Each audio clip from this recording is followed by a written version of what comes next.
Thank you, Jeremy. Thank you, everybody, for the opportunity to share a few thoughts, and thank you as well for the privilege of having the opportunity to listen to the two students level set with us about the world we're living in, the challenges, anxieties, fears that many of us have had to face and struggle through over the last couple of years. I come from a small state, California.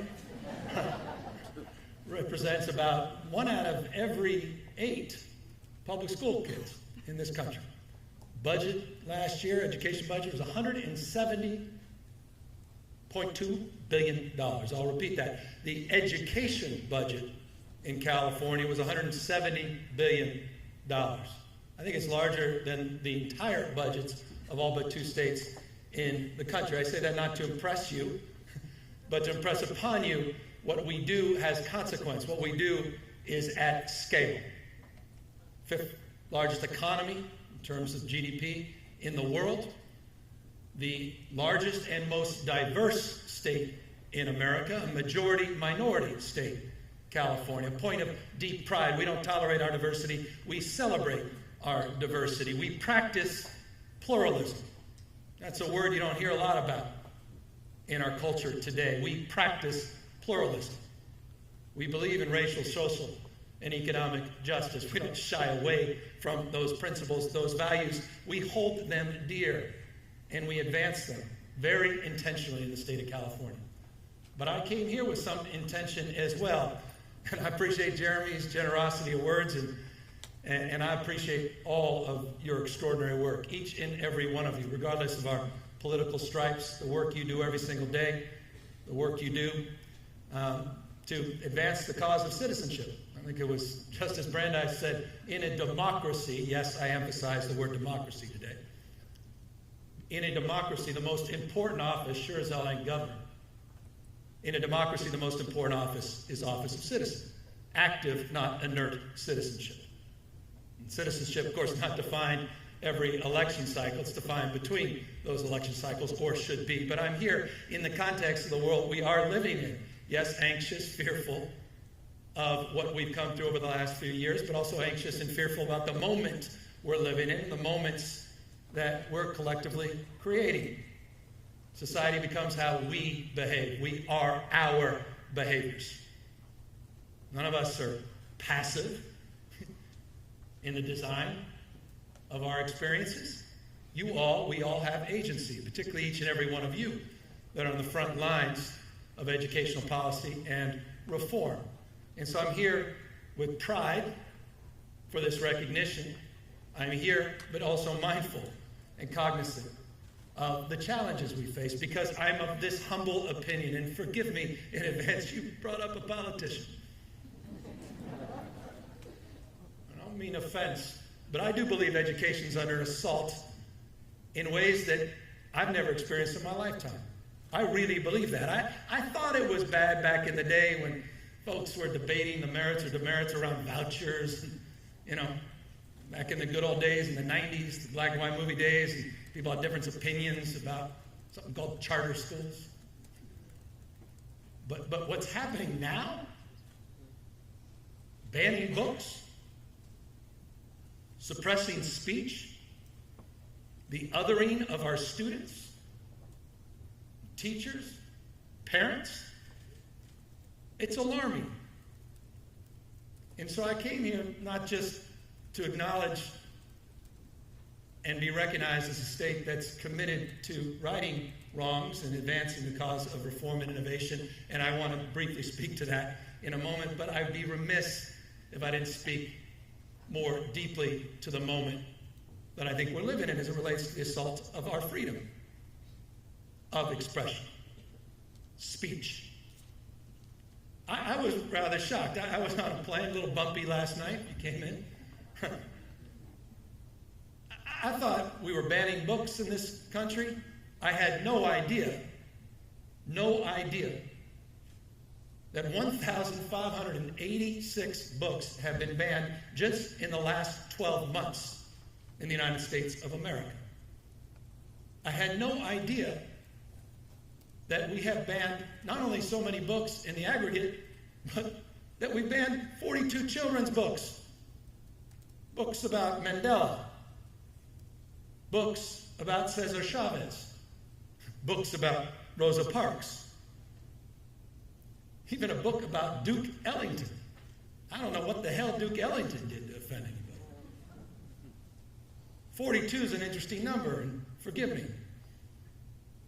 The meme of the moment, well, maybe it's no longer the moment, was something called critical race theory. There was this guy, Tucker.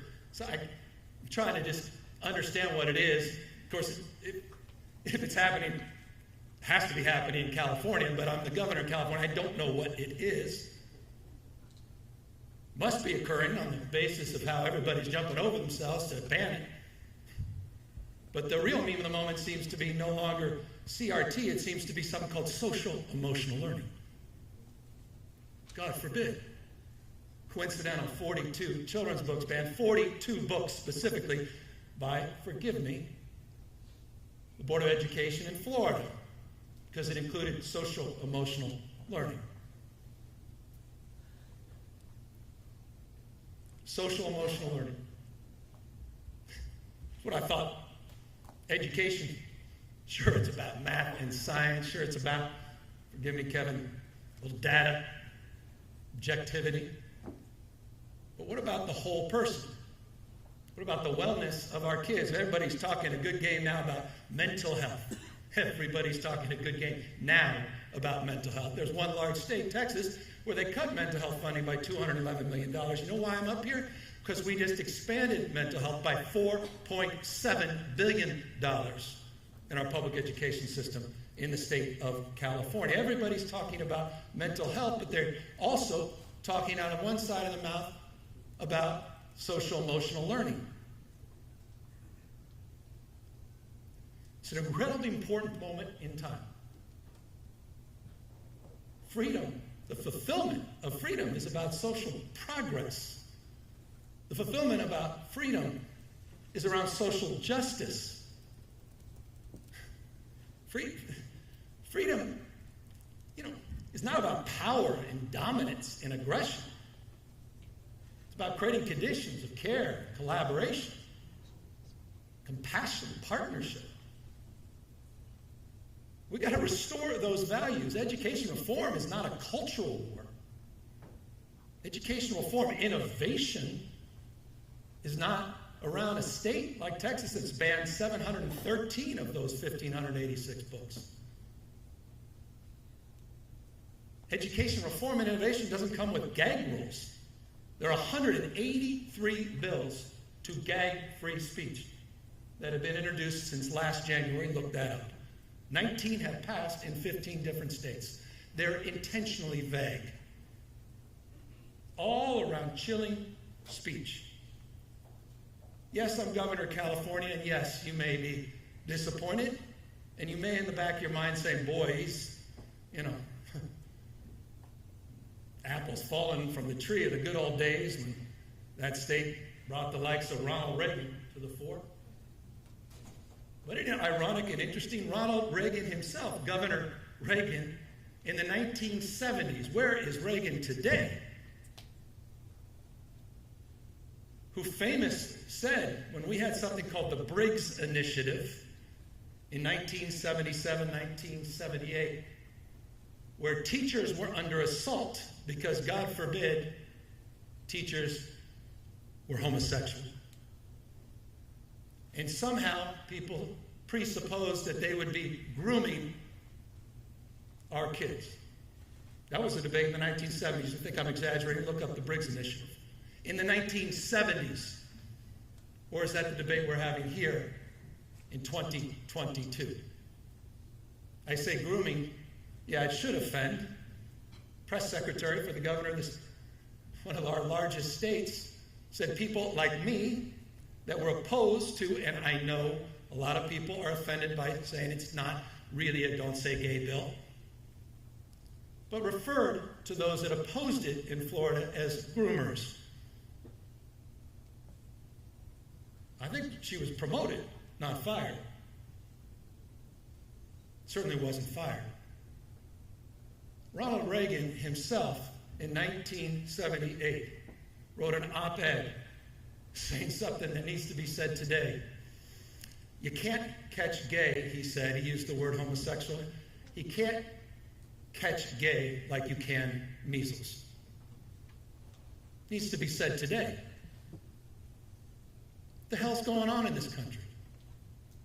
Can't wear a rainbow lanyard? I could put up a picture of my spouse without any repercussions, but 1 or 2 or 5 or 12 of you can't put up a picture of your spouse of the same sex, because that could just invite controversy. That's what stands today for education reform. At least that seems to be the debate. Again, I look forward to going back to having a voucher conversation at least. That's at least has some meritorious, at least you get an interesting conversation about that. This is a hell of a moment. Education is not an establishment plot. But a lot of folks are talking as if it is. And don't think for a second this gets any better. I represent the state of California, and I have the privilege of being on something called the UC Regents. Chair it, CSU Board of Trustees. Conveys more talent than any other public education system anywhere on planet Earth. They're coming after them. And if you say, well, this is a lot of hyperbole. I came here just to feel good and bipartisan spirit, come back home, in that spirit, learn a little bit. Look at all these bills that are being signed going after speech in institutions of higher learning. I know I saw the PolitiFact. It's not fair to suggest that Governor Santos on June 23rd signed a bill asking for political affiliation in these universities and colleges. That turned out not to be true. The survey hasn't yet been done. But it is true that the sponsor of legislation highlighted the University of Colorado as their inspiration, which does exactly that. Ask for your political affiliation. I'm not suggesting that's where they're going, but I will be clear to suggest they were very crystal clear that they will cut higher education funding if the annual campus assessment climates are not adequate in terms of quote-unquote diversity, which is the height of irony. Diversity has gotten so perverse that in Ohio, a well-established leader in the Ohio legislature calls for a diversity of opinions that include the German soldiers' opinions of the Holocaust. I'm not making that up. You saw what happened in Wisconsin. They banned a book in high school there because it didn't adequately consider the U.S. government's perspective on Japanese internment. Both sides of everything now? The Holocaust? Japanese internment? Slavery? Are we going to get to a point where those 27 murderers? I mean, this is a hyperbolic statement, and forgive me. It offends me even to say it, and I know will not be well received by certainly a good percentage of you. But how far are we away? And by the way, I read that 180-page manifesto of the Buffalo shooter. I'm still scarred by that. But how far away are we to be, in terms of being fair to controversial contemporary issues, understanding the other side of shooting, mass shooting, school shootings, as a requisite requirement? You say that's obscene. Well, what did that legislative leader in Ohio suggest on the Holocaust? This is the moment we're living in. I'm proud. I listened to Kevin. I'm proud of what I heard from them, talking about community schools. Whole person care, wellness, not just physical, but adolescent mental health, treating brain health early before we punish it later. That's reform. And I'm proud California put $4.1 billion up for community schools, not just $4.7 billion for mental health and wellness. I'm proud the state of California created a brand new grade, pre-K for all. You saw those pre-K numbers a moment ago Jeremy shared. In California, we established a brand new grade and fully funded it. We all talk about the importance of summer school and after school and preschool programs. Well, you know what else we did? 9 hours now of guaranteed support every single day by making real universal after school, universal summer school. in the state of California, a $5 billion commitment in our state. Do you know in the state of California, in just a matter of weeks, every single child, low-income child, 3.5 million kids, in a matter of weeks, you still have time to enroll your kid. In a matter of weeks, we'll be getting child savings account, up to $1,500, every single child in our entire system. Every child born in California is going to get a baby bond starting next year. California, we don't believe in stigma. We're trying to destigmatize 2 states in the country that have a law against stigmatizing school lunches. Thank you, New Mexico, and we're proud California. We have one. It's totally unnecessary if you just get rid of the whole construct in the first place. We're providing universal meals, no questions asked, regardless of your income, and completely eliminating that barrier in the first place. 2 meals a day for every child in our entire public education system. We went further this year by adding to that and making sure that we're connecting, as an agricultural state, an $800 million appropriation to connect farms to our schools, so we focus on nutrition and health in a much deeper and more comprehensive way. And I can list a dozen more things the state's doing. We did that for community college years ago. We add another 100,000 slots to our Cal Grant proposals. We believe in debt-free college, but here's our approach. We created something called College Corps. We asked for something in return. I know good people can disagree on this, and this may offend folks on my side of the aisle. I'm not just for waiving all debt. I think you got to work for it. Not just your education, but we created a framework, $10,000 stipends, scholarships through our College Corps. But you got to contribute 450 hours for that opportunity. We put up $73 million for a pilot program here this year, just on that. We value our educators, but not just rhetorically. We put $3.5 billion up for professional development this year. We believe in quality, not just quantity. We moved our pre-K teacher ratios from 1 to 24 to 1 to 10. We believe in arts education. We believe in arts and music. We created a fund, not exaggerating, all these numbers, look them up, $3.6 billion in grants for instruments, for supplies, to support art and music education in the state of California. We are investing, since the beginning of that pandemic, we're investing an additional $38.7 billion more than we were prior to it. $7.9 billion to address what they were just talking about in learning loss. High-dose tutoring, reading specialists in our public schools. I'm proud of that. A new compact for higher education, new achievement and attainment goals.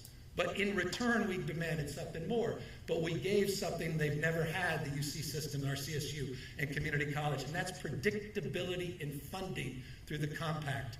An additional $2.3 billion over the next 5 years of predictable funding so the university system begins to invest in that debt-free pathway. I'm really proud of all this. But I didn't begin with all of that. In closing, because we have to be mindful of the world we're living in. We have an obligation to meet this moment head on. I don't want to sugarcoat it. Education is under assault in the United States of America. And we have an obligation, moral and ethical obligation, to call out what's going on as it relates to the suppression of free speech. And to call out what is happening in the United States of America in 2022, where a children's book from Sonia Sotomayor needs to be banned. What kind of country is this where that's not called out? Who have we become? So again, with pride, respect, with admiration to the hard work you do every single day in the most challenging of environments, in the best of times, I want to thank this remarkable organization for their willingness to recognize California willingness to invite me to express my thoughts today. And I want to thank you, all of you. I know I offended some. I get it. But I want you to know I still respect you and the work you do, because I know you give a damn. You're like me. You love your kids. You love the work you do, and you're trying to do the right damn thing. And so I want to just reinforce my deep respect and gratitude for all of us. At the end of the day, you heard Clinton say it for decades, divorce is not an option, folks. I mean, King said it better than anybody else. We're all bound together by a web of mutuality. We're going to share the future whether we like it or not. And we just have to define those terms. All of us want to be protected. All of us want to be connected in some way, shape, or form. And all of us want to be respected. But we can't other our differences. We can't attack vulnerable minorities. We can't create false separateness that doesn't exist. And we have to call out those that have a zest for demonization, that exploit the anger of the anxious. We're all a little anxious. As I began, I end. We're all a little fearful.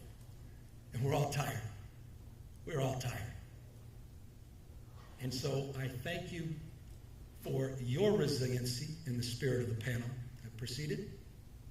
Thank you for your willingness to step up. And thank you for not giving up on your state, our nation, and our children's future. Thank you all very, very much for this honor. Thank you for this award. Appreciate it. Thank you.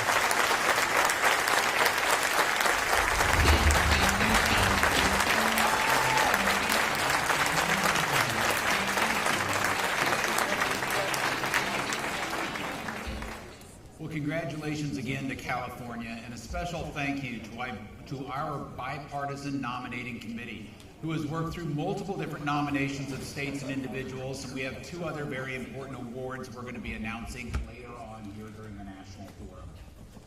Before we transition to our first set of breakouts, I've got a few safety and housekeeping items that I want to make sure that we cover at the beginning. Our registration desk has a first aid kit with just about everything you could possibly